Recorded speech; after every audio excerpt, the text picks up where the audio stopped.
Good morning, everyone. Suzanne Taylor King here for another Friday live of Unlock Your Way with STK.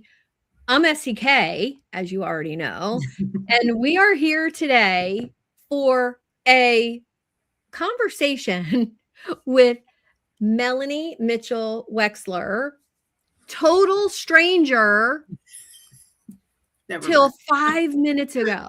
So I want you to understand the power of LinkedIn here. Melanie is a executive career coach, a LinkedIn strategist, and she created a course for LinkedIn that helps you become a rock star. How did I know we would have an awesome conversation? The fact that she had rock star in her LinkedIn title. That's what got me, and I'm super excited today. Melanie, welcome. Well, thank you. I totally appreciate being here. And yes, we've never met. We've connected, and here we are today. So that's just the power of LinkedIn, but also, great ability to have a conversation. Yeah. And what's so cool, I messaged you and just said, hey, love what you're doing, love your content, would love to explore a conversation on my podcast. And I think people overcomplicate getting to know people, right? And so let's start there, and then we'll get into your backstory a little bit, because yes, please, let's start there, because I have thoughts on that. Yeah, I knew you would. Well, it's funny because I just was introducing somebody to another person that I was like, oh, you guys should connect. And I think, and I see this even with my old recruiter friends, when I'm like, oh, I've got a referral for you. I think people in the world that we live in today are always like, what do you want? Correct. Like, why are you reaching out to me? What am I supposed to do with this? Like, as opposed to like, oh no, here's just a genuine connection. I think you guys actually should talk. I think that there is, mutual alignment. And even like with recruiters, I'll be like, no, I'm going to give you and I know I was a recruiter for 20 years. So I've got the pessimism built into me. Okay. Cause you have to, because you get rejected 90% of the day. And they're like, well, we're not going to pay you for that, like that. And I'm like, I didn't ask you for money. I just said, here's a referral. I'm literally giving you something. Okay. And I know in the world that we live in today, that is maybe we're just so pessimistic against that thought, but it's always like, I just really think, instead of having a genuine conversation of like, oh, okay, this seems interesting. Well, I don't know what's so hard. I've always been a talker. I was a dental hygienist before I became a coach. So I got to talk and people couldn't respond. So, hey, I liked it. I liked it. But I think people I know my entrepreneur clients overcomplicate what it takes to get someone into a conversation. And there's no agenda here. Like, I don't want to sell you anything. I don't want to buy what you have. I might someday, I might be able to refer clients to you and vice versa. But I didn't care. That wasn't the reason for the conversation, right? And I think people either are afraid or they overcomplicate what it takes to reach out to somebody, and then procrastination sets in. They don't reach out to people. What do you see with your people? The biggest change once they realize, oh my gosh, I could reach out and actually talk to people. I think it's the ability then to start opening doors that are otherwise never going to open. You have to sometimes you have to take the bull by the hand and really just initiate that conversation in and of itself. I mean, first and foremost. And so one of the things that I think is, people, I think our guardrails are up. We're so used to like, oh, is this spam? What are you, there's a lot of bad actors out there. I mean, absolutely. And Yeah. so I understand that our guardrails are up, but we also have to remember too, this is about a connection. This isn't about Mhm. AI. This isn't about, technology. This isn't, this is just a simple conversation. And maybe Right. we've gotten so far, we've gotten used to be hiding behind our phones, behind behind these walls, that we forget like just how to have a human conversation. And that's simply what it is. It's just a Yeah. matter of like, okay, is there, hey, I'm doing something that I think you might be interested in. No pressure. Mhm. And you still have the power, you still have the control. You can always say no. I mean, you don't have Right. to. But or I see something you're doing. I'm kind of interested in that, and Mhm. what a better, world we could live in if we just totally if for a minute we just said, okay, here's this person. I'm just going to say, okay, hey, thanks for sending me this message. How are Mhm. you doing today? Yeah. Something simple. Like, I think So people simple. either don't choose to, they overcomplicate the what how Mhm. I have to respond, so they don't end up responding, or they go into this with the thought of, oh, this person's trying to sell me something, Mhm. and then they don't respond. And the reality is, I always tell people like, there's people knocking at your door. You just, and maybe we don't always open the door, but you know what, we Mhm. have to start doing that more and more. So I totally agree, and I'm gonna throw a really close friend of mine under the bus right now, and make fun of him a little bit. Um, his name is Jeff Goldberg, and he has become my sales coach, a really good friend, amazing. And 2 or 3 years ago, I was a fan of his and what he was doing, and I sent him a message, and I said, "Love your podcast, love what you talk about. When you share your episodes on LinkedIn, don't put the link to that episode in the content, put it in the comments. You'll right. get more views." And his response was, "No, thank you." And I was like, "What? No, thank you." And I said, "Dude," my response, exactly, voice message, "Dude, I'm just trying to help you get more views." And he said, "No, thank you. I don't want what you're selling." I said, "I don't sell that." I said, "I'm a business coach and a strategist and a trainer." I said, I don't sell that. I do that." And I was just sharing that with you. And he said, "No, thank you," again. And I was like, Did "All Jeff right." become automated? Like, No, no. He was jaded from LinkedIn, from people constantly messaging him sales pitches. And he's since changed his ways because of me and our authentic connection. I persevered because I knew the value in what he was doing. And I said, "I want a relationship with this guy, and I'm gonna make it happen." And so I think there's a little bit of that when I talk to people, that they're yeah. like, I don't wanna message anybody on LinkedIn because I receive all of these Mm. spammy messages. We get that I get that quite a lot on both Yeah. sides, whether I'm coaching strictly LinkedIn or whether I'm coaching my executive clients, because when I'm coaching into the job search mode, which by the way, LinkedIn coaching it crosses over regardless of who I'm Of coaching on that. course. Yeah. But I get that a lot with like my job seekers, like, well, I don't want to seem too pushy. I don't want to seem like, should I really send it? And I'm always like, and I treat this with my own business, in fact, of the only person that's going to put me first is me. Okay.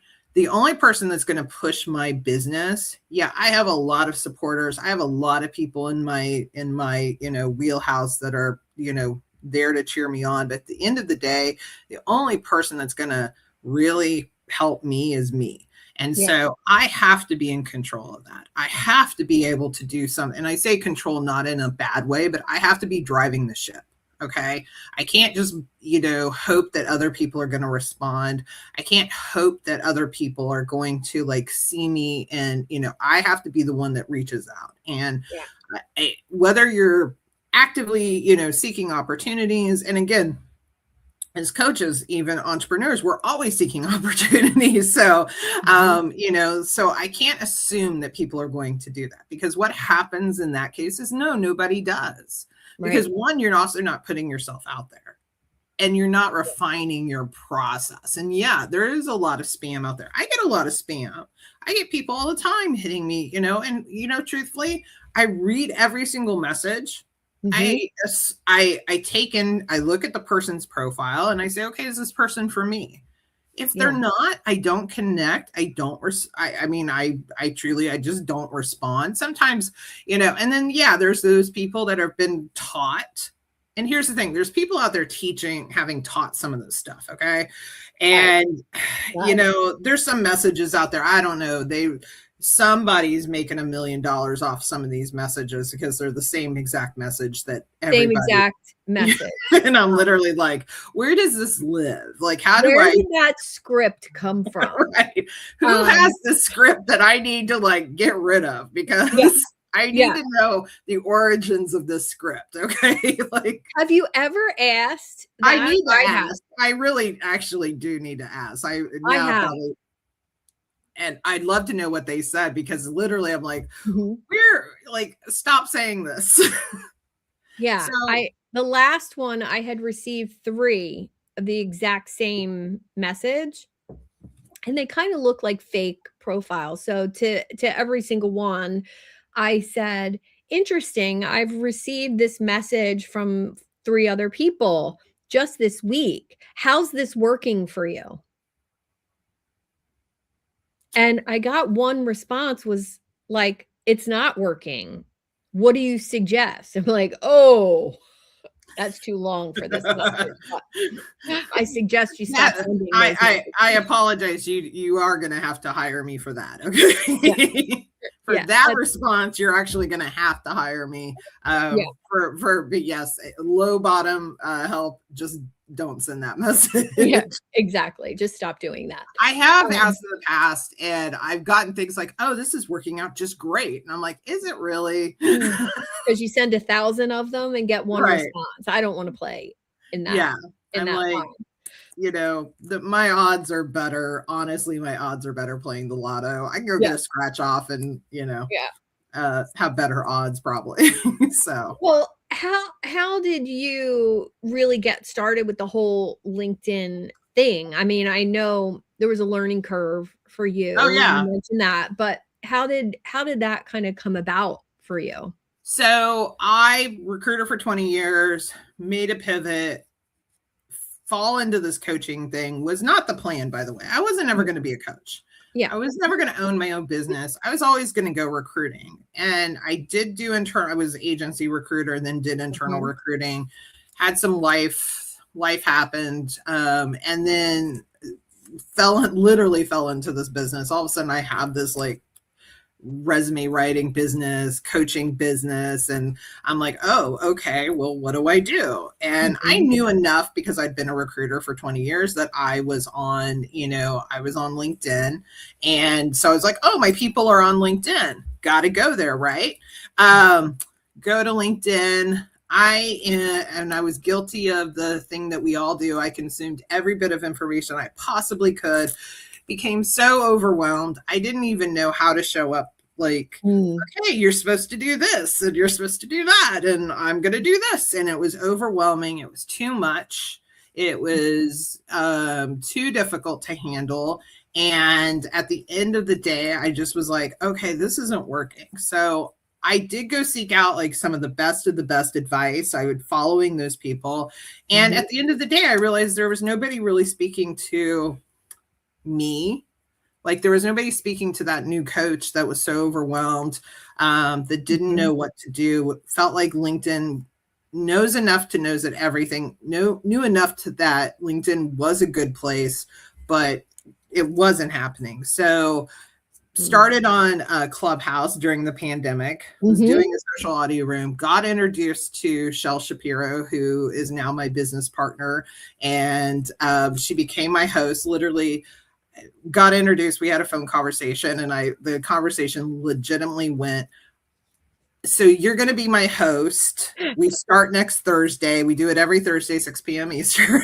Oh, so Just kind of like, like our yeah, conversation. just You're kind of just like gonna our come on my conversation. show and we're gonna, get to know each I was other. like, so you're going to do that. I don't even think we'd spoken, and we've been together ever since. And I love her Amazing. to death. Um, and we just built this LinkedIn, what it was called LinkedIn 101, becoming a LinkedIn rock star. And one of the things that we just did from there was we were slowly building momentum and did LinkedIn audio, did LinkedIn lives. And then about a year and a half, we were like, what if we created a course? Like, what if we created what we call a cohort? And that birthed out LinkedIn Rockstar Academy. And then Mhm. we became really dedicated to like focusing on like senior executives, consultants, coaches, entrepreneurs. I still do job seekers. I still, even job seekers can benefit from this. Mhm. But we really wanted to help people like us because we both had parallel journeys. And it Yeah. was literally like, what if we broke down LinkedIn for you and told you all the things you don't have to do, but you could make LinkedIn work for you in a way that feels sustainable, and Mhm. you experience growth and you start to experience some small wins. What if we showed you that? What if we showed you how to do that, where you didn't have to follow these rules of like posting 5 times a week? Now I do post, I tend to post more than the average person, but there's reasons and purposes for that. The Yeah. average person doesn't have to do that, not even an average coach.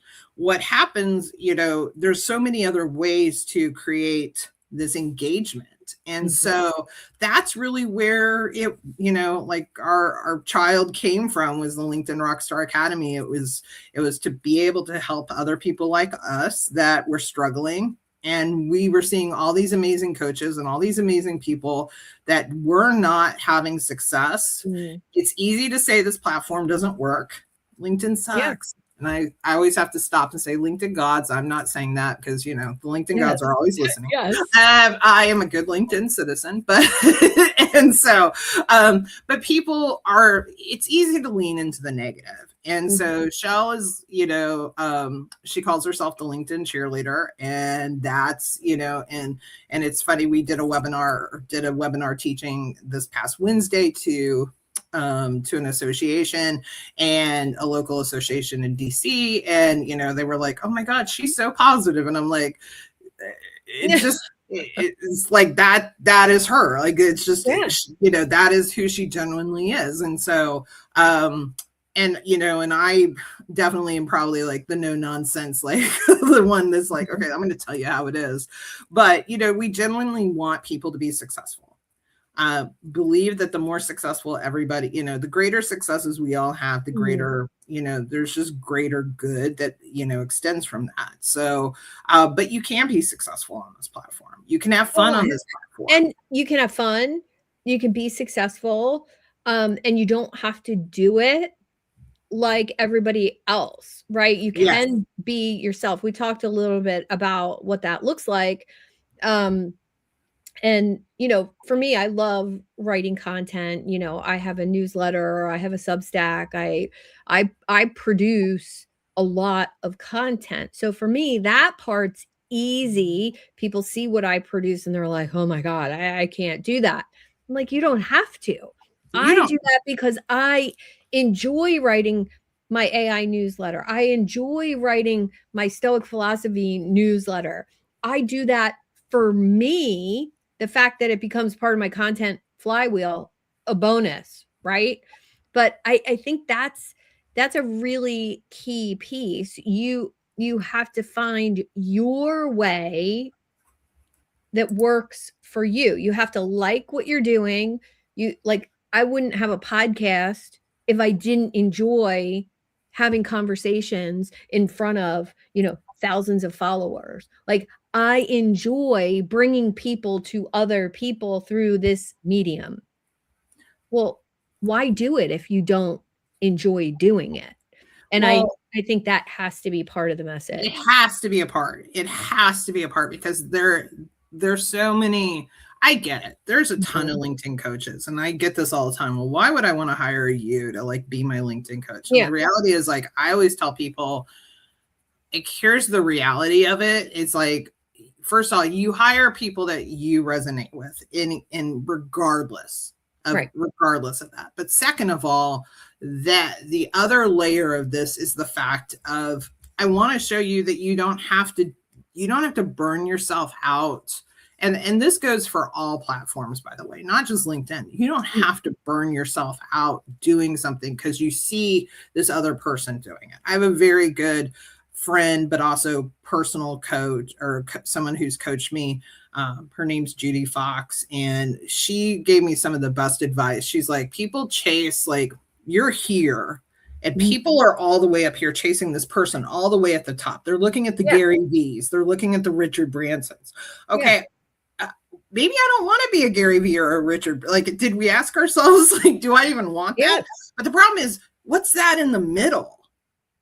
Like, They what's wanna that in the skip that middle? part or maybe not understand that part, right? Right. You know, um, I think chasing likes and follows and, Gary Vee as an example, 20 pieces of content a day. But Well, he's not doing that, people. Like, he's somebody not else is he's doing not that. putting out that content. Correct. He's not sitting there responding to every, I mean, first of Right, all, most of these people don't even respond to anything that happened. Like, and even if they do get a response, it's not from, I mean, right, we could right, pretend, but it's not from Gary Vee. So right. Judy's advice to me was like, look 5 steps ahead of, who is that person Mm, 5 steps ahead of you? yeah, Where are they at right now and what are they doing? Because that's probably more aligned to where you're at and more obtainable yeah. to where you want to go. And if you start looking at that, and I fully agree, because I do a newsletter on LinkedIn every single week. Mhm, And people are like, oh, I could never do that. And hey, guess what? There's some weeks I don't do one.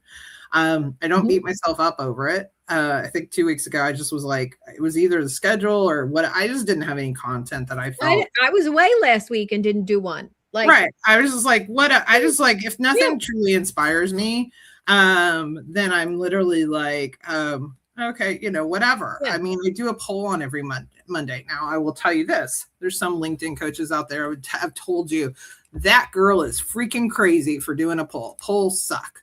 Polls aren't going to get her in any engagement. mm, For me, they work. It's about figuring out what works for you and your audience. My right. audience responds to my polls. Guess what? And I don't even care if I were to only get 10 votes on a poll. You know what I would do? And here's a helpful, like, just a Yeah, tip for everybody. I literally go at the end. So I run it on Mondays. mhm, Monday comes up. I look at the previous poll that's closed and I go through and I go, who on that poll voted that I want to connect with? Who's in my ooh, audience? mhm. And I just reach out to them. I say, hey, thanks for voting on my poll. I'd love to connect with you. That's all I Well, say. that's real hard, That's but all I say. kinda genius, right? What have you noticed? People are expecting that from you every Monday now, right? Like, Yeah. I mean, now you've built a rhythm. Now you've built yeah, like a habit. And now it's like, okay, people, then you're training your audience to kind of like, here's what you can get from me. Here's mhm, what I'm going to talk about. Here's what right, you're going to see from me. And so it is legit. And it is, some of this is a long game. This is not, typically before, I think there was a comment about like, oh, well, then it's just you're just starting and then it's a lead into a pitch. yeah, Not to say sometimes a pitch never will happen. It maybe just doesn't make sense once you start talking to somebody. yeah, But I want to also say a pitch isn't a bad thing.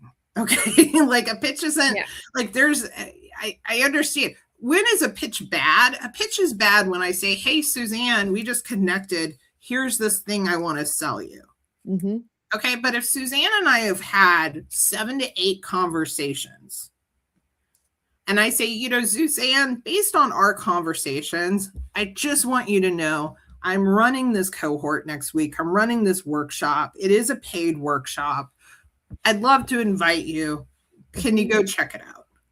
Yeah. That's not a bad thing. I would It's invite, not. people that I know that if I thought it was in something they wanted to know about, if I would invite them.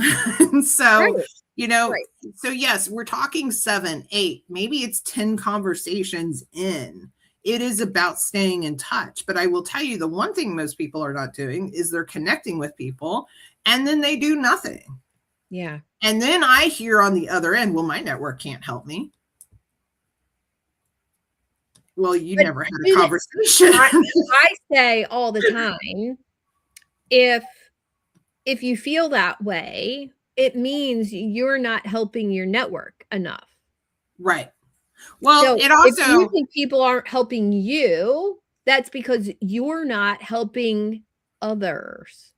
and I would also say, I will say, this is where my partner Shell, one of her strengths is what she calls waking up your network. We have this concept of networking. In networking, of course, some people, like, I'm an introvert by nature. I'm an introvert. I was the shyest child in the world. Really? Oh, I am like pain. If you put me in a networking situation, like I had one networking situation where I literally had to tell 5-year-old Melanie not to show up. Please do not show up. I need you to stay at home because we gotta push ourselves out there. Yeah. I will be the most exhausted person after a networking. Like, I will be like, I can't talk to anybody. I can't. I need a whole day and a half of no. Yeah. Even when I was recruiting, I'd be on the phone all day long, pushing myself out there. I would come home and I would just be exhausted. I was just like, I can't. My mother used to hate it because she's like, you never talk to me on the phone. I'm like, Mom, I'm on the phone all day. I can't talk to anybody. Yeah.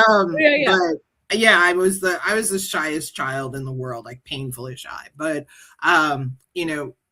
but going back, Shell always says this is waking up your network. We always assume like networking is about making all these new relationships and we have to reinvent the wheel. And yes, we want to expand our network. So there's that new piece in it. The reality is, though, we do have a network, but I would really I'd really push people to go, who's your connections? Yeah. Who are your connections? I don't care if you have 20. I don't care if you have 20,000. Who's your connections? Are you really looking at your connections? Because I guarantee you've got people in there sitting there that, ultimately, hey, I want you to be hired. I want people to hire you. I want people to find out the greatness that you offer and do. So yes, that means we're going to have at some point, we're going to have to learn how to pitch. Okay. Yeah. And if I look at someone's connections and they have, more than 500 connections, there's somebody in there to have a conversation with. Like, let's just practice that. Like, let's just practice. Hey, Bob, I see you took a surf trip last year. I've been a surfer since I was 12. You want to compare wave notes sometime? That landed me a referral partner. All because there was a common connection of surfing with that person. So whatever that is for you, I have a lot of hobbies. I'm sure you do too. Like there's connection points that you can accentuate in your business. My first consulting clients, I was a dental hygienist for 20 years. My first coaching and consulting clients were, big surprise, dentists. I mean, I spoke the language. I had that connection point with them to reach out and ask if they were, thinking of other revenue streams besides just having 30 new patients a month. And that they were intrigued by that. They had never thought about that before. So it started great conversations for That's me. how I started as a coach. I mean, started off as a resume writer. I'm going to be very honest. I didn't start off a coach with this great idea of like, oh, let me help people. I started it off because I needed money. I was a single mom. I was unemployed. It Mm. was a talent that I had developed for 20 years. And Yeah, and I always said the first person that hired me, I always just was like, it was a friend. And I was just like, oh, they felt sorry for me. But I was just like, maybe. they just knew I needed money. But no, I invested, Mm. I took what little money I had at the time. This was not a good point, very kind of low point in my life in terms of this. And I started it out of necessity, and I started with resume writing. And I remember one of my very first clients, he's this amazing, he's a man now. I call him a young kid, but he was getting ready to go to grad school in Purdue. And he was like, can you help me with my resume? I was like, well, yeah, I mean, I absolutely can. And then he was like, well, can you, if I write out my answers to my grad school, can you edit them for me and just make sure Uh-huh. tightened? I was like, well, I'm actually a really good writer, and writing is actually I love writing. I love long form writing. And so I was like, yeah, I definitely could do that. So he hired me for that. I mean, fast forward, he last year gave me a referral. That referral gave me a referral. And so, Yeah. so it just, and this, we're talking 8 years ago, but, that's really where it started from. And Mhm. that's really where, it was a strength that I had. And that's how, I tapped into. And what I realized was there, was a lot of coaches. I had made an assumption because, Mhm. again, wasn't planning on this, had no clue what it meant to like own a business, be a coach. I didn't, no clue what any of this meant. And, I just assumed people all came from the world that I came from. Yeah. Yeah. Reality was, no, there weren't a lot of people that were, coaching, career coaching in particular, that had 20 years of recruiting experience. And so, found that like, okay, there's a perspective I have that I can offer. And, and just literally, and this is the same came from like where LinkedIn Rockstar Academy came from. It was Mhm. literally built out of, okay, here's something I need for my business, and I don't know, I've got to teach this to myself. And then I just consumed, Mm. like what I keep, my top layer tier, a team of like LinkedIn people, and consumed that. But there was a lot that didn't like, this, I actually don't like always creating content. I kind of have a love-hate relationship with content. I mean, Mhm. sometimes I think I've written something amazing and then it doesn't do anything. Mhm. Like I did a post the other day, and I love this opening line, so I'm going to just flatter myself here, folks. It started off with the end of a DM. It was, you'd have to go to my post or something, but it was something about um, a DM will always end in no conversation if it ends in a period. It was basically because you're not asking another question. And so I thought it was entirely clever. It didn't do as well as my other pieces of content. That's okay. I just sat with it I've just sat with it. Yeah. And, that's life though. And I'm not going to get caught up in, what's an impression, what's a view. At the end of the day, I don't care if it's 100 people that like a piece of content or 5 people that like a piece of content. I'm going to Agreed. engage with each and every, actually, it's easier for me to engage with those 5 people Mhm. than it is the 100. I don't, even when I'm teaching, I don't focus on quote unquote the algorithm. I mean, I understand to a degree, I'll explain it, but I don't coach on the algorithm. I don't coach on numbers per se. Yes, you should know if you're growing. Um, Mhm. how can we get better, of course, but I want to coach on like, what are your results? What are Right. real tangible results? Right. Yeah, And I had a conversation a couple months ago with a LinkedIn. I love his content, Charlie Hills, and he's grown a massive following. He does some really cool posts that you comment, and he sends you more value, and they're super valuable. Great graphics made with AI. He's a fan of a tool I love for LinkedIn Stanley. So we had all these things in common. He has, I don't know, 150,000 followers. And I found out that he grew that in a year. So Wow. I messaged him and I said, love what you're doing. Huge accomplishments. Um, would you ever want to have the conversation on my podcast? And he answered me. But I had also been engaging with his content. I also asked for some of his pieces, which means I had to be connected. He saw my name in the DM. I have a very unique job title, which stands out. People remember it, which that's another tip I love to share about LinkedIn. Like, don't just say you're a business coach, like, say something unique so it stands out. And he recognized my name and he responded. And we ended up having an incredible conversation. And my lesson was, he said to me, since he's grown, he gets less messages because people think he's getting more messages. Oh, he's too big of an influencer. He's not going to Right. answer me, right? This was huge lesson for me to not be intimidated by someone else's numbers and say if they don't answer, they don't answer, right? Oh, well, I'm still saying my truth.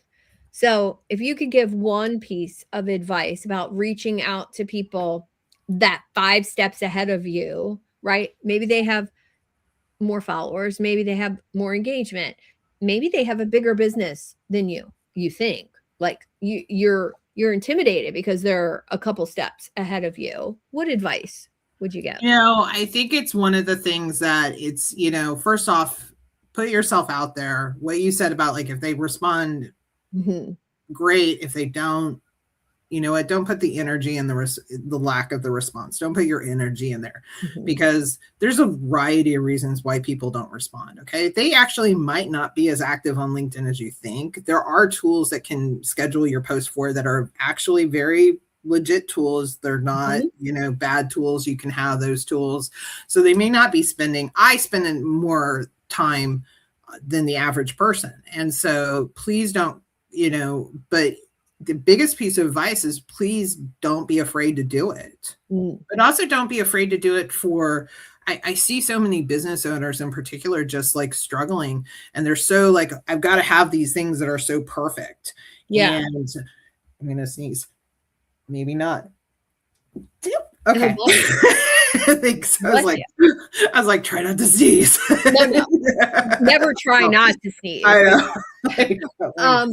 Well, one of my new connections just commented. I saw that comment. Yes. Yeah.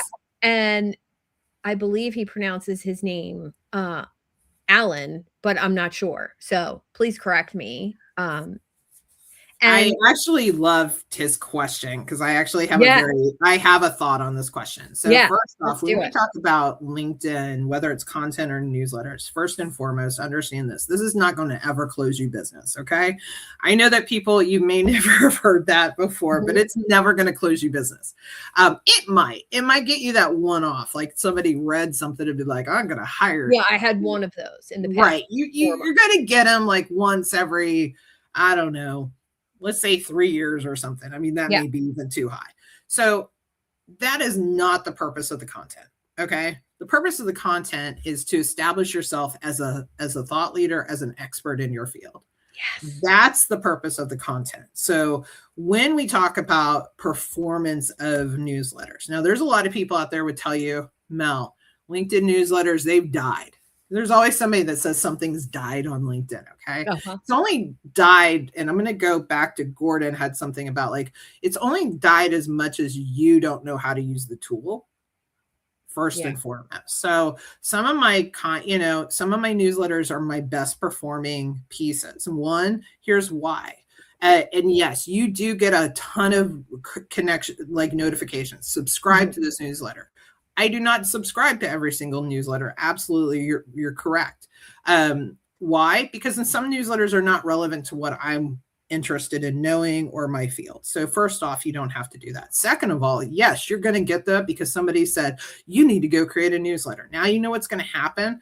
If you go to look at the newsletters that you are currently subscribed to, and I just did this in a training session with somebody the other day, honest to God's truth, I looked at mine. I have 159 newsletters. Now you're going to be like, oh my God, how do you read those? Guess what? I do not get 159 newsletters. Why?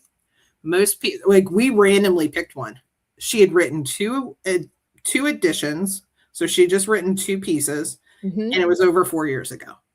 Oh my gosh. Now I haven't cleaned out my newsletter subscriptions. Do we need to do that? Do we need to clean them out so it's not? I just like to kind of like, sometimes I'll find that, oh, I'm not reading that, so I'll go in and like unsubscribe or something. Like maybe it was something at the time that I subscribed to. You don't have to clean them out, but it's kind of like good just to like, okay, who am I subscribed to? But 9 times out of 10, most people create a newsletter and don't do anything with it. Why has my newsletter been successful? It's because I'm consistent. Now, you don't have to be consistent and do one every week like I do. That was just something I've kept with and I've just built from it. If I only do 2 pieces of content a week, would be my newsletter and my poll. That would be it. And if the other stuff, if it happens, great. If it doesn't, no skin off my back. So, and is your newsletter internal to LinkedIn? Like it's a LinkedIn? Yeah. So mine right now, I'm like you, I want to go to Substack. I just haven't had the time to get everything properly set up. That's one of my goals this year. Awesome. So I do have an internal newsletter on LinkedIn. It's called The Pivot. Primarily, I do primarily focus on the career coaching side.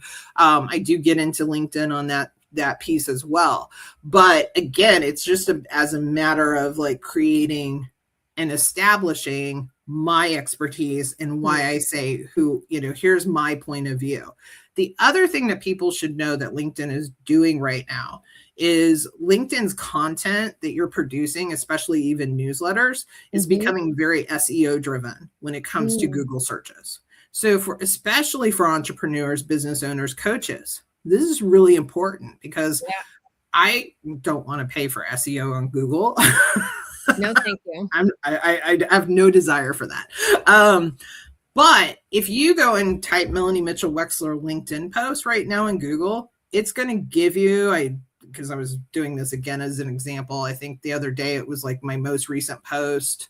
I think it was the DM post that came up first, but it'll show, it literally is now indexing your LinkedIn posts, not your social media, but specifically LinkedIn posts. It also indexes my LinkedIn newsletter. So if somebody goes and so that is where now I'm gaining further reach, because somebody could go Google a topic and that topic will come up. Here's another interesting fact. Guess what, like a ChatGPT does? If I say, because it's like, our new Google, right? Hey, I need information on XYZ. ChatGPT, if you look at you ask it to search the web or the internet, a lot of the responses it pulls from and resources are LinkedIn newsletters. Yeah. Driving people already to that. Perplexity does that with LinkedIn newsletters. I use Notebook LM. I create, notebooks on all kinds of topics, my coaching modules. That's a whole training conversation in itself, what you can do. But Notebook LM added, because it's a Google product, right? It added this searchability feature. So you can search for your own sources within an AI tool that can search Reddit, YouTube, and LinkedIn, but not other social platforms, which is just. So LinkedIn is doing a lot. This is the piece we don't see. Okay. This is a technical piece. I'm not a technical person. I, know enough that I can kind of explain it on a very surface level, obviously, but this is where it's helping you. This is why I'm so big on this platform, because people are out there searching, they're using these tools, they're looking for information, Yeah. they're looking for this, and these tools are automatically given. It is a whole SEO AEO strategy. It is a whole, like, there's a whole, like, you'll see, like, if you'd have to scroll down because I've done hundreds of them at this point. I used to just have, like, now I changed the banner of my newsletter. It shows the actual title of my newsletter as opposed to the pivot. That was a whole purposeful SEO strategy. That was a whole that there's a reason I did that. And that is specifically because I want certain keywords or that topic to make sure that it's coming up, and even in the image. And so that I changed in terms of how I do that. But yeah, you can now go and type in your name and do LinkedIn post, and you can, and obviously nobody's like typing my name in and saying LinkedIn post, but for your own curiosity, you can look to see what yours comes up in. And that's actually, and so we know that, like, with even LinkedIn content, having some sort of, like, I don't want to call it a title or a header, but just some sort of lead in to, like, what it is will help gain that SEO, because it's picking up on those kind of keywords in the very beginning at the top of it. And I think the DM post, like, because, I'm caught up on this DM post. And so DMs have been my hot topic this week, but that's even coming up there. So there's so many things that LinkedIn does to help you gain visibility that, again, this isn't about posting 7 days a week. It literally is taking these posts. And I would also add, too, the thing that you probably have already seen is LinkedIn's content is lasting longer on their feed. You're probably seeing posts from a week. I think I've even seen up to 3 weeks. My partner, Shell, I see a post of hers and I'm like, oh my gosh, I didn't support her. And then I end up commenting again. Well, and she's like, I noticed that with my own content, that if something's really getting traction for me, and it's typical, the controversial thing or contrarian thing always gets more interaction, always. And so then if that's combined with a business skill, the way I used to do things and how I do it now, and I made this much more money because I was willing to do that. Oh, that's the post that's going to take off. And I've learned that about my audience and what I say. And if I have a post that's getting comments in the morning from yesterday, and I notice that second degree connections are starting to comment on it, that means LinkedIn's showing it to a wider, audience. I don't post again, because I remember hearing, I don't know how true it is, but if I post again, that's the post that's going to get shown, and they're going to stop showing the one from yesterday.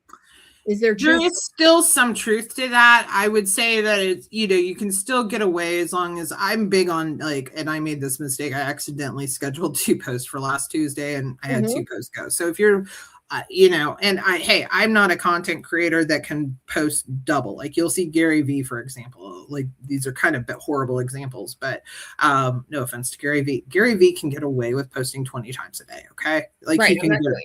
The average person cannot. Do not do that. Please don't do that. I don't personally feel like I can get away with posting 2 times a day. There are some people that I do follow that do post 2 times a day. They can, I'd say they're on the bubble, but they manage to do it. I also don't have anything I want to say 2 times a day. There's nothing that majorly interesting happening in my world that I need to tell you twice. So your content is lasting longer. So yes, you don't necessarily need to. And there are the other ways to, like, through, I mean, this is a whole, like, coaching thing in terms of engagement, where you're showing up, what is your audience you're speaking to. There's so many ways that you don't even have to, like, I mean, you could get away with not posting anything if you really wanted to. And you could build a complete and total business and successful without posting a single thing. Yeah. And there are people that are doing it. And and I just think having a profile that's properly filled out that, speaks to your expertise is required today in Well, online space, right? You don't have to produce absolutely. content. Yeah. Because if, say, for example, that post that's gaining traction, guess what they do? They Mhm. go to your profile. Yes. If your profile is not truly optimized, and I don't say that word lightly, but it really, with the algorithm, the way LinkedIn is set up, they went through a lot of changes last year. But if it's not properly set up, you're going to lose, because right now the Yeah. algorithm looks to see like, oh, your profile says this, but your content says this. There's a misalignment. It doesn't know who you're speaking to. But the same is for a human being comes to your profile and then they Mhm. don't see these things that you just claimed, or, like, Yeah. where's your expertise? Where's your knowledge? And they don't see that at the top. Guess what? They're not going to scroll down to the bottom. Yep. They're gonna go on to the next person, and they're gonna be like, oh, maybe that was a one-off, maybe that was like, oh, okay, I don't connect with this person. Yeah. So you really do have to fully, and there's so many ways. Like, I will guarantee you, when I work with somebody, they will always walk away going, oh, I didn't know you could do that. Oh, I didn't I love realize that there was this section. Oh, you could put that in the, people oftentimes, I'm big on repeating information. You can go to my profile. You'll see some, like, now I'm telling you, but if I didn't tell you, you probably wouldn't honestly recognize that I've repeated Yeah. a bunch of information. Yeah. But but I'm telling everyone. Yeah, I did notice on your profile that you have a services section. I haven't put that, but I saw yours and I was like, maybe I should put that because that made sense to me." it, it Um, it's an untapped resource. I have yeah. very specific information there, and the reality is our brains are made, we respond different to visuals, so you'll see visuals there. Mhm. Services is up higher, so people are going to naturally see that Yeah, sooner on a yeah. profile. There's graphics there. 9 times out of 10, I would say coaches do not have, or service providers do not have graphics. They have words. So guess what happens? We scroll on by because there's Mhm. nothing that's going to stop us to Right. say, "Ooh, look at that." That's just our brains. Our brains are, we see words, words, words, words, words, but there's nothing we need to have. And when I'm even resume writing, I'm big on white space. Mm. I have a client that I had a session with yesterday. I said, here's your job. You've got to go through all these bullet points that we've created, and I need you to tell me which ones we're going to get rid of. Oh, Because I was like, we have too much words on your, like, it is like, I was like, you've got to, doesn't mean you didn't do it. Doesn't mean we don't keep this as a master so we can refer back to it. But I need to cut this puppy down. I yeah. was like, Yeah, it too is much word too salad. much. And that's the thing too, of like white space in your about section, Uh-huh. spacing things out. We are not here to be the grammar police that 3 sentences, this is the English person in me, grammar person, 3 sentences equals a paragraph. No, you could write 1 sentence and have space, and then go to the next thing. Love it. You write then 2 or 3 sentences and then have another space, but you must have white space. And because remember, this little tool right here, folks, this is what most people are also scrolling on. And white space is your friend on that tool. That's what keeps people on your profile. Great tips. Mel, we could go on for hours, but I want my listeners and my followers to come subscribe. Where can they find you besides LinkedIn? Um, do you have anything going on? Do you have a workshop coming up? Do you have any? Yeah. So we do have a workshop coming up. Of course, you can go to my profile. It's in my banner. It's in my featured section. And we'll share it below this video too. We'll make sure we share it. And you can, it's rockstaraccelerator.com. We have our LinkedIn workshop. It is a 90-minute workshop. It's coming up next Thursday at 11 a.m. Eastern. It's $150. I am not like, here's the deal. I will tell you, what the cost is, what everything is. I'm very upfront. Mhm. But you get 2 LinkedIn coaches for 90 minutes. Everybody that registers is going to receive at least 3 automatic personalized takeaways for your profile. So we are going to look at everybody that registers and give you a personalized write-up of that.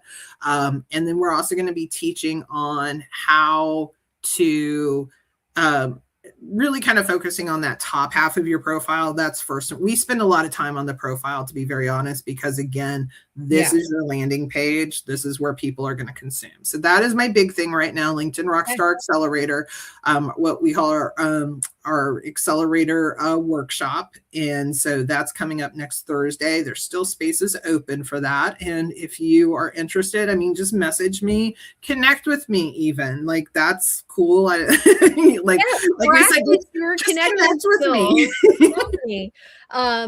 And, you know, for my members in my community, if you're tuning into this and you want Melanie to come and do a workshop just for us, let me know in the comments and I'll talk her into that for all of you, because she is a rock star. She is a go-giver.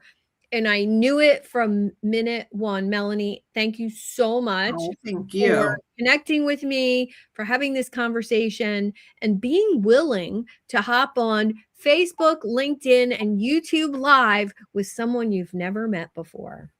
You know, that's what it's all about. It's all about. It just doesn't take much, folks. I love it. Well, thank you again. Have a great day. And thank you, everyone, for tuning in.